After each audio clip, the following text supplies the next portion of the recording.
Hello and welcome to the Webster Global Marketing News Bulletin. I'm Cal O'Connell and here are today's top stories. ASOS has announced a 49% sales increase in Europe. Baidu has opened its own Augmented Reality Lab and Facebook launches a fake news tool in Germany.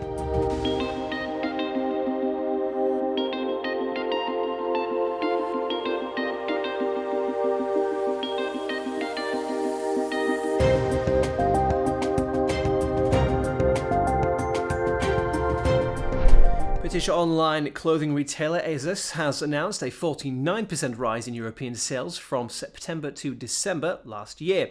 Announced in a trading statement by the company, it was also revealed that its total sales increase came to 36% worldwide. According to ASOS, the increase in sales was down to recent investments in pricing structures, amongst other things, such as the implementation of new business growth ideas.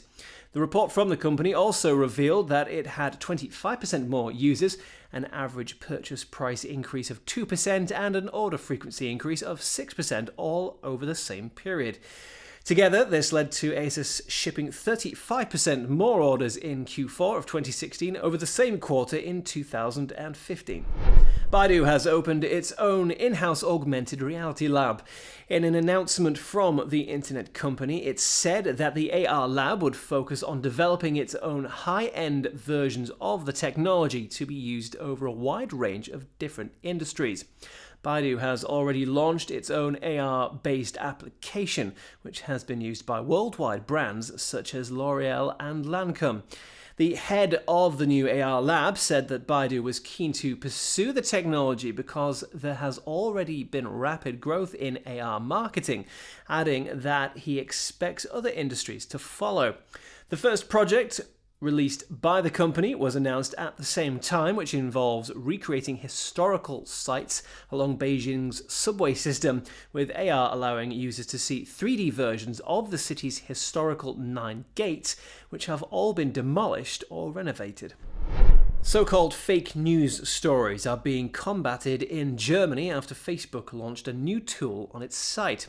After claims that such news stories affected the results of the recent US election, German users of the social media platform will be able to flag up stories that they believe to be dubious, which will then be fact-checked by a team outside of Facebook. In a statement, the company said that it was part of recently announced measures to tackle the challenge of fake news on Facebook. If judged to be false, the story will be marked with a disputed stamp and will move down users' news feeds. Earlier this month, the German government revealed that it was concerned about the spread of false news stories due to the country's upcoming election. Heiko Maas, Germany's justice minister, also asked Facebook to bear in mind the country's own defamation laws and introduce its own strict rules. The recent flow of advertising restrictions by the European Commission has come under fire by consulting firm Deloitte. A report from the firm called The Value of Advertising has been commissioned by the World Federation of Advertisers. The industry is currently asking the Commission for a temporary halt in activity when it comes to changing advertising restrictions, as the consequences of each alteration need to be taken into account.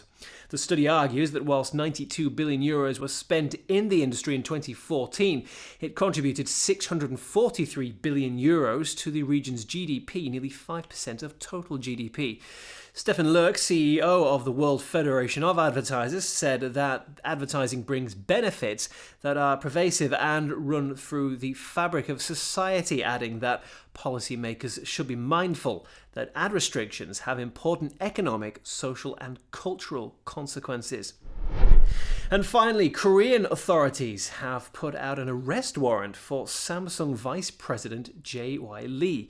It's claimed that Lee gave financial gifts to the country's government in exchange for legal benefits. This comes just 1 month after South Korea was hit by a political scandal where President Park was impeached following accusations that he allowed close friends access to governmental money and accepted money from corporations.